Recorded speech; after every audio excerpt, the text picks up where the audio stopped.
What may end up being known as the longest sports season in Grand Valley history, one that started in early September and ended long after spring graduation, may ultimately be known as the university's greatest.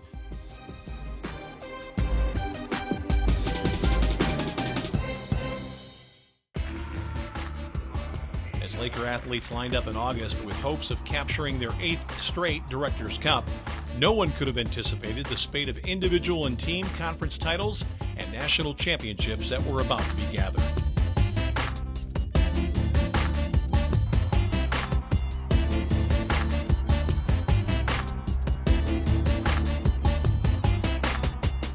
The 2010 football season began with a thrilling home victory before a huge midweek crowd at Lubber Stadium over West Texas A&M. Not only was Grand Valley kicking off the campaign with a new coach in Matt Mitchell, the Lakers were showcasing a quarterback who was putting on a Grand Valley jersey for the very first time in Kyle McMahon, who had transferred from Division I Eastern Michigan for his final college season.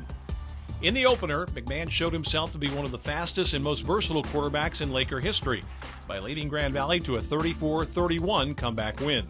2 second-half McMahon touchdown passes to newcomer Javon Augustus and Greg Gay helped Grand Valley erase an 8-point second-half deficit, with senior Justin Sherrod leading the way on the ground and linebacker Justin Victor anchoring the defense.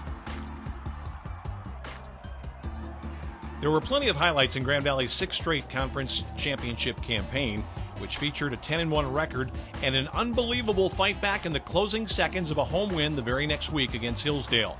The Lakers trailed by 7 with a minute and a half left in the game when Luther Ware blocked a Hillsdale conversion try, scooped it up, and raced to the opposite end zone to cut the Charger lead to 5. After the ensuing free kick, McMahon drove the Lakers into scoring territory before connecting again with Augustus for the touchdown that put Grand Valley ahead. Moments later, an interception by Eric Thompson snuffed out Hillsdale's final threat, giving Grand Valley an amazing 44-41 victory. A loss on the road was the only bad mark on the Lakers' record until a season-ending playoff defeat in the second round of the NCAA playoffs at Augustana of South Dakota, November 27. But despite a rash of injuries on the defensive line, one of which claimed the entire season of All-America defensive end Dan Richard, 2010 still has to be considered an outstanding debut for Mitchell, who had replaced Chuck Martin.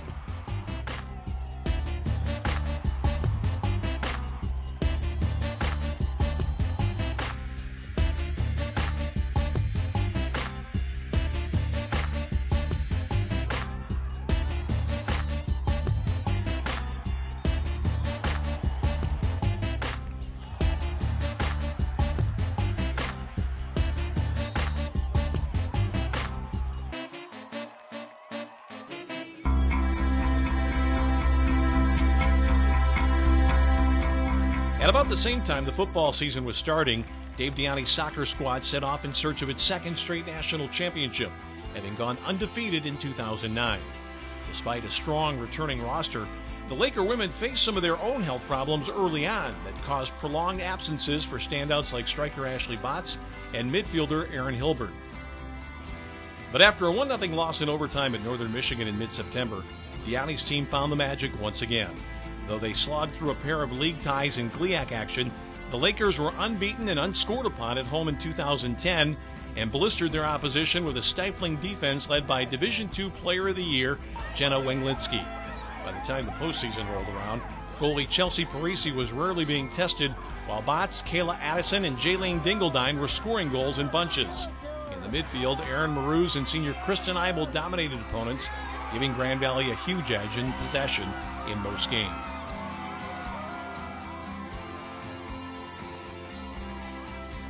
In a year of incredible moments, no game ranked higher than the national championship contest in Kentucky against the University of San Diego. Marouz opened the scoring in the title battle, and later in the first half, Grand Valley defender Megan Brown scored her only goal of the season when her corner kick flew straight into the net. Second half goals by Addison and Dingledine wrapped up the win, with Wenglinski and Botts named the top defender and offensive player of the championships, respectively.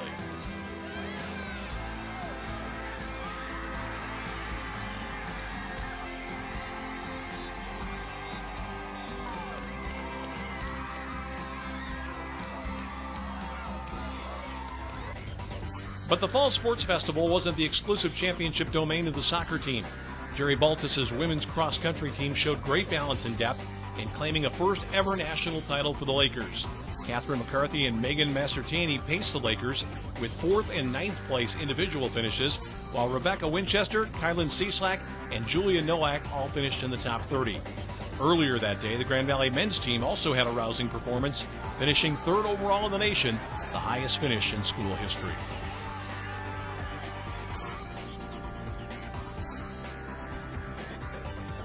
Another Lakers squad that enjoyed a remarkable year was the women's volleyball team. Deanne Scanlon's squad won the GLIAC North title and had the Player of the Year in senior Rebecca Rappin, who drove her team to another NCAA tournament appearance in the Elite Eight. In addition to being named the Midwest Regional Player of the Year, Rebecca was also the 8th player in Laker history to be named as a first-team All-America selection. She teamed with fellow seniors Leslie Curtis, Krista Kornak, and Megan Scanlon to win over 100 matches in their 4-year career, the highlights of which included the 3-2 match win in late November over Lewis that propelled Grand Valley to its NCAA tournament appearance against the University of Tampa.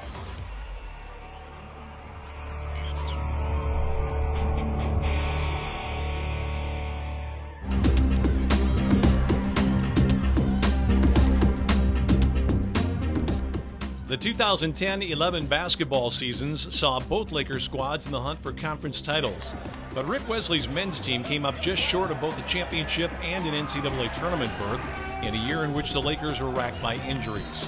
Senior Justin Ringler wrapped up another standout campaign by being selected again to the All-GLIAC squad. Ringler and his mates lost a heartbreaker in overtime at the Van Andel Arena against arch-rival Ferris State, but enjoyed their finest moment a few weeks later when Breland Hogan hit a game winner in Big Rapids against the Bulldogs en route to a 19-8 season record.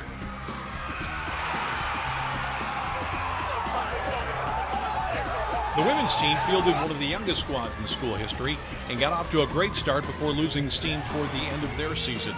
Janelle Burgess' squad won 9 straight during a 20-8 campaign.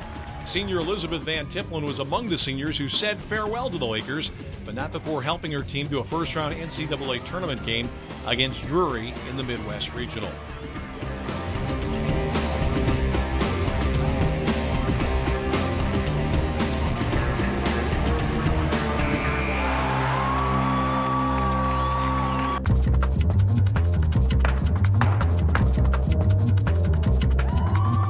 Track and field is a sport that bridges both semesters, and it's one that produced indoor and outdoor national champions for Jerry Baltus. Back in March, the Laker women followed up on the cross-country championship thanks to Monica Kinney, who captured the mile and 5,000-meter race in Albuquerque, New Mexico, and Lauren Burish and Sam Lockhart, who finished 1-2 in the shot put. A few months later, Burish won another individual shot put title in the outdoor final at Turlock, California, where Monica Kinney and Catherine McCarthy finished 2-3 in the 1,500-meter final. The total of 82 points gave Grand Valley an unprecedented sweep of the women's cross-country and track and field titles.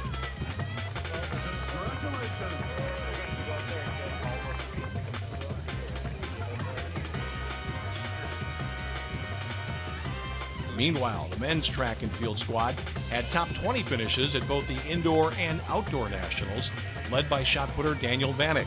After finishing second in Albuquerque, Vanek claimed the individual crown in California with a toss of 62 feet, 11.5 inches. In swimming this year, the Lakers men's squad went to San Antonio, Texas for the national meet, where they finished 7th under head coach Andy Boyce. Senior Jordan Scrotenborg finished his career with a 3rd-place finish in the 200-meter backstroke. The women finished 9th at the Nationals thanks to a 2-3 finish in 3-meter diving for Jennifer Root and Rachel Strom. The top swimmer at the national meet for Grand Valley was Carly Bush, who had top 15 finishes in both of her races in freestyle and butterfly events. The women's golf team capped a fine season with a 6th-place finish in the national championship event in Allendale at the Meadows Golf Club in May. Junior Sarah Hoffman was 15th at the Nationals, while senior Allie Tyler finished her career with a 21st-place finish thanks to a final college round of 75 on her home course.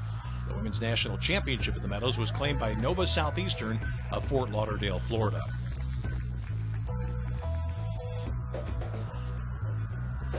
And in one of the most remarkable showings of the year, John Black's women's tennis squad qualified for the national championship in a season that saw the Lakers go a perfect 30-0 during the regular season.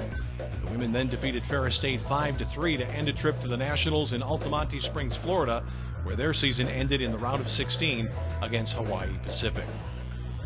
The greatest season in Laker tennis history marked the final chapter in the careers of standout seniors Chelsea Johnston and Darryl Ann Trout.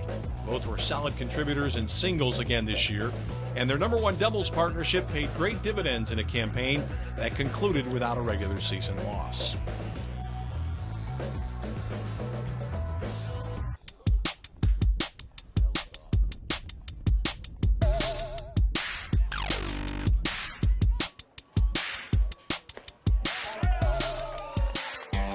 Losses in baseball weren't very much in evidence either during the 2011 campaign.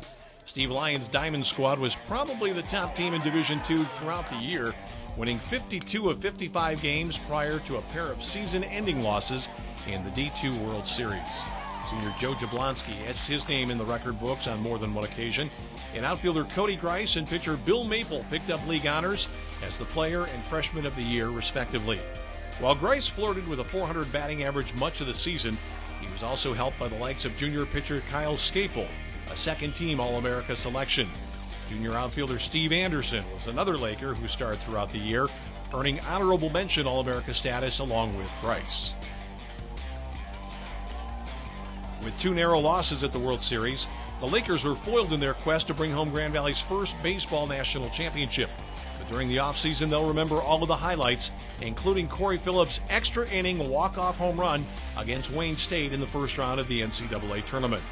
Coach Steve Lyon registered his 500th victory during the campaign and returns a big part of the roster that was nearly unbeatable this spring. And while baseball was rolling up wins, the adjacent softball field in Allendale was set on fire by the power output of sophomore slugger Katie Martin and her freshman counterpart, third baseman Miranda Cleary. In helping Grand Valley to a school record in home runs, Martin became the Division II National Player of the Year, while compiling a fine record on the pitcher's mound as well. Katie and Miranda almost evenly divided their total of 39 home runs and helped their team to a record of 41-14 and a regional title before bowing out in the NCAA tournament.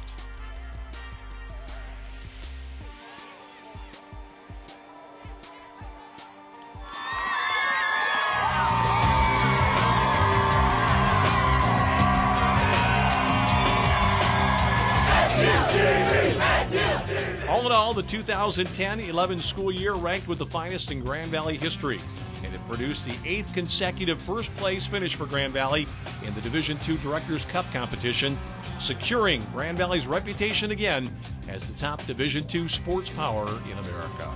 For the Grand Valley State Sports Report, I'm Tom Cleary.